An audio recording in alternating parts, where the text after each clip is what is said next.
Bonjour à toi, bienvenue dans ce nouvel épisode du podcast Bien dans ta boîte. Aujourd'hui, je te retrouve avec un nouvel épisode du format debug, donc le format court de Bien dans ta boîte, pour nourrir une réflexion, pour sauter une épine du pied. Aujourd'hui, on va être plutôt dans le deuxième quart, dans un épisode un peu pratico-pratique, si je peux dire ça comme ça, qui est comment je fais pour désamorcer un persécuteur.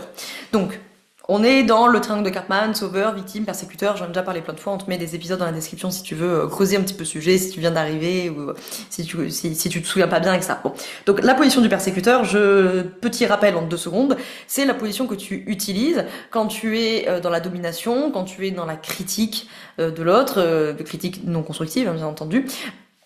Pardon, quand tu deviens agressif. Ouais. De cette position-là. La position du persécuteur, on l'utilise parce que soit on cherche un besoin de domination, à combler un besoin de domination, soit on a besoin de se protéger. Et donc on est plutôt dans un besoin de protection, et donc on rentre dans cette position comme ça de persécuteur. Mais quand c'est l'autre qui est en persécuteur, c'est pas toujours simple, hein, parce que ici en plus je vous ai beaucoup parlé des positions de sauveur.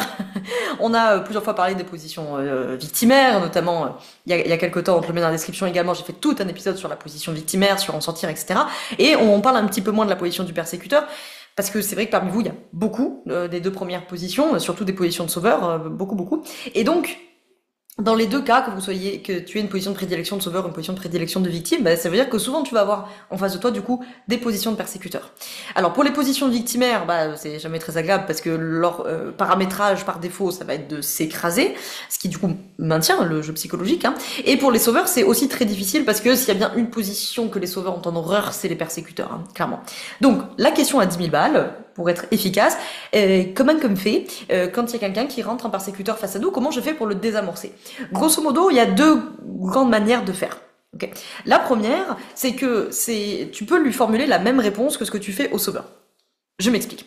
Les positions de sauveur sont souvent d'ailleurs même, vraiment très intrusives. Ok, je sais pas moi, tu es chez toi par exemple, et puis tu as un ami qui vient te visiter et qui commence à tout faire sous prétexte de bonne volonté, parce qu'ils sont toujours de bonne volonté, les sauveurs, ça c'est pas le problème, hein. L'intention est bonne, mais l'enfer est pavé de bonnes intentions, comme j'aime à le rappeler.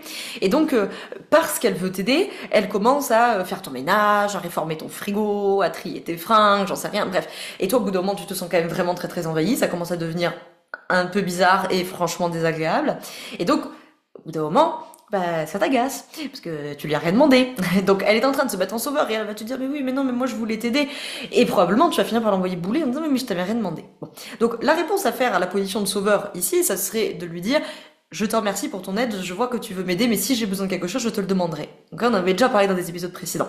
Cette réponse-là qui permet de désamorcer des positions de sauveur quand ils commencent à devenir intrusifs, elle marche aussi pour des positions de persécuteur. En tout cas, quand le persécuteur est là par une critique non sollicitée. D'accord? Par exemple, tu es en train de travailler sur ton plan 2025, sur ton business plan, sur ton business model, que sais-je, tu travailles sur quelque chose, et puis tu as cet ami qui regarde comme ça par-dessus ton épaule et qui commence à faire des critiques sur ton business plan. Tu vois, par exemple, qui commence à dire alors clairement là ça marchera pas. Enfin là je veux pas te contrarier mais franchement t'es optimiste, ça marchera pas. Et toi ça commence à ça commence à te tendre, ça commence à t'agacer parce que de la même manière tu as envie de répondre exactement la même chose. Tu as envie de dire mais je t'ai rien demandé en fait. Donc du coup la réponse en adulte ça serait la même chose. C'est de dire je vois que tu veux m'aider et que par tes critiques, puisque dans la tête du persécuteur c'est ça, hein. S'il te critique ton travail c'est parce qu'il t'aime, c'est parce qu'il veut te donner son avis pour que tu puisses corriger des choses et que ça se passe au mieux. Et bien du coup tu peux lui faire la même réponse que tu ferais au sauveur. Tu peux dire je vois la bonne intention qu'il y a derrière, mais si j'ai besoin de quelque chose je te le demanderai. Okay. Donc si j'ai besoin de quelque chose, je te le demanderai. Ça marche pour les sauveurs et pour les persécuteurs, en tout cas quand les persécuteurs sont dans cet axe-là, c'est-à-dire où ils viennent critiquer, où ils viennent commenter, faire des remarques qui sont agaçantes, des fois désobligeantes, mais qu'ils ne pensent pas eux forcément à mal, mais que ça t'agace parce que légitimement tu n'as rien demandé. D'accord? Donc là les deux réponses ont fonctionné puisque ce sont des réponses pour deux positions de parents inadaptés, hein. Je rappelle que sauveurs et persécuteurs sont pas si différents que ça, c'est aussi pour ça qu'ils s'entendent si peu d'ailleurs, parce que ce sont deux positions de parents inadaptés. Bon. Et après, il y a l'autre scénario, et c'est souvent celui-ci qui vous pose le plus problème, hein. C'est quand vous avez affaire à un persécuteur qui attaque, vraiment, qui est là avec un besoin de domination et qui devient agressif, blessant, menaçant, attaquant. Et là, moqueur aussi, hein. Des fois ils y vont beaucoup par la moquerie aussi, les positions de persécuteurs, hein. Ils tournent à l'ironie, au sarcasme pour faire passer votre propos pour quelque chose de risible, de débile, de pas très très intéressant, et évidemment c'est très humiliant, d'accord. Donc quand vous avez des persécuteurs comme ça, là évidemment, si j'ai besoin de quelque chose, je te le demanderai, ça marche pas, c'est pas adapté à la situation. En fait, ici généralement, ce qui va bien marcher avec les persécuteurs, c'est qu'il faut revenir aux confusions de base du triangle de Cartman. Je vous le rappelle, vite fait, les positions de sauveur, elles ont appris à confondre être reconnues et être aimées. Les positions victimaires, elles ont appris à confondre se plaindre et demander de l'aide. Les positions de sauveur, de persécuteurs, pardon, je le rappelle, elles ont appris à confondre la puissance avec la violence. C'est un point important, c'est le mot puissance ici, qu'il faut entourer et qu'il faut avoir en tête. Parce que dans notre triangle dramatique, P- persécuteur, S- sauveur, V- victime, nous avons, ce qui des fois est beaucoup moins connu, mais que nous voyons en long, en large, en travers dans la formation sur la posture. Donc si tu veux te former à ça, tu nous rejoins en formation posture, tu vas tout voir en détail. Notre ami Stéphane Cartman, plus cher, n'a pas fait que son triangle dramatique, il a aussi pondu son triangle compassionnel, qui lui est complètement passé à la trappe. Et la posture P+, qui est la posture avec laquelle je vais accuser réception du persécuteur, P-, elle nous parle de plusieurs mots-clés, elle nous parle justement de la puissance, elle nous parle du projet, elle nous parle de la proposition, etc., etc. C'est d'ailleurs, petite parenthèse, ce que tu entends dans la phrase « Si j'ai besoin de quelque chose, je te le demanderai ». D'accord? Donc, si j'ai besoin de quelque chose, je vais pas de ma vulnérabilité, je te le demanderai, je serai moi dans la proposition. Tu n'as pas besoin d'anticiper cette proposition. D'accord? Et ben là, du coup, on va repartir de cette histoire de puissance, cette histoire de projet, et tu vas pouvoir le désamorcer comme ça, le persécuteur. Donc, prenons un exemple. Tu viens partager un besoin, une émotion, quelque chose qui t'a contrarié, que sais-je, et puis la personne en face de toi, elle rentre en persécuteur, et puis par exemple, elle se moque de toi, ok? Elle ridiculise ton propos, tu te sens humilié, tu te sens évidemment pas du tout entendu, écouté, hein, ça c'est évident, et voilà, elle te dit, ah bah oui, ouais, bien sûr, de toute façon, c'est vrai que c'est pas du tout con comme réflexion, bon voilà, tu vois, ça se passe comme ça. C'est un persécuteur. Et ben là, ce qui peut être intéressant, c'est de lui dire, c'est quoi ton projet en fait? Parce que là, en fait, tu vas couper l'herbe sous le pied du persécuteur, parce qu'en fait, le message que tu lui fais passer, c'est tu espères quoi, en fait, en me répondant comme ça? Qu'est-ce que tu espères en t'énervant? Qu'est-ce que tu espères, en fait, en te moquant? Tu espères qu'on aboutisse à quoi? Comme communication, comme résultat concret. Hein? D'autant plus si c'est une personne avec laquelle tu es amie, amoureuse, enfin bref, dans un lien fort, un associé, etc. Donc où il y a de l'affect, voire de l'amour dans cette relation. Et bien du coup, tu peux l'attraper par là. C'est quoi ton projet en me répondant comme ça? Tu espères obtenir quoi comme résultat? Parce que moi, en fait, quand tu me réponds comme ça, je vois pas bien où est-ce que ça peut aller, cette discussion.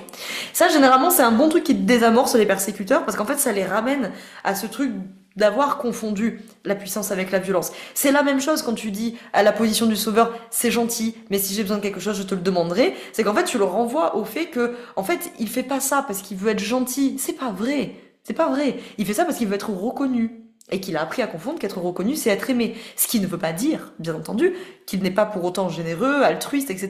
C'est pas ça, hein.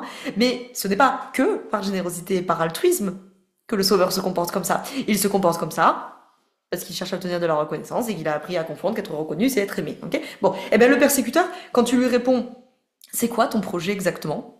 Tu espères obtenir quoi en me répondant comme ça, en te comportant comme ça?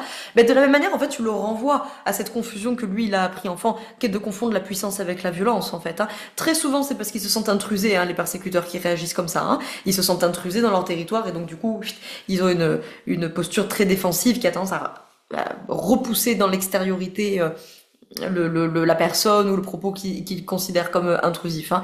Donc du coup, leur rappeler à c'est quoi ton projet? Qu'est-ce que tu espères obtenir? Ça permet d'en rappeler à ce truc de tu n'es pas dans ta puissance quand tu fais ça, tu es dans la violence. Qu'est-ce que tu espères obtenir? Un autre persécuteur en face de toi et on aura gagné quoi? Ou alors tu vas obtenir une position victimaire, effectivement, qui va s'aplatir et qui va dire ok, ok, excuse-moi, pardon, et qui va arrêter la discussion. Mais du coup, qu'est-ce qu'on va obtenir pour la relation? Si je ne peux pas te parler de mes besoins et de mes émotions et que toi, tu t'énerves. Donc le dernier truc que j'ai à rappeler, c'est que je précise, avant qu'il y ait des misunderstood, des quiproquos, des choses mal comprises, je sais pas, bon, bref, j'ai perdu le mot en français et j'ai vraiment l'air d'une connasse. Quand je dis ça, j'ai horreur des gens qui disent ça. Quand la personne qui rentre en persécuteur se doit de rentrer en adulte. Par contre, elle a tout à fait le droit de ne pas être disponible pour vous. Hein. C'est pas parce que vous venez avec un besoin, une émotion, un truc à dire, etc., que la personne se doit d'être disponible comme ça dans la seconde. D'accord? Elle a le droit de vous dire, tu sais, j'entends, je comprends ce que tu as à me dire, mais là, je suis pas disponible, moi j'aurais besoin qu'on en parle plus tard. Donc, est-ce que tu es disponible, je dis n'importe quoi, vendredi midi pour qu'on en discute? Vous voyez?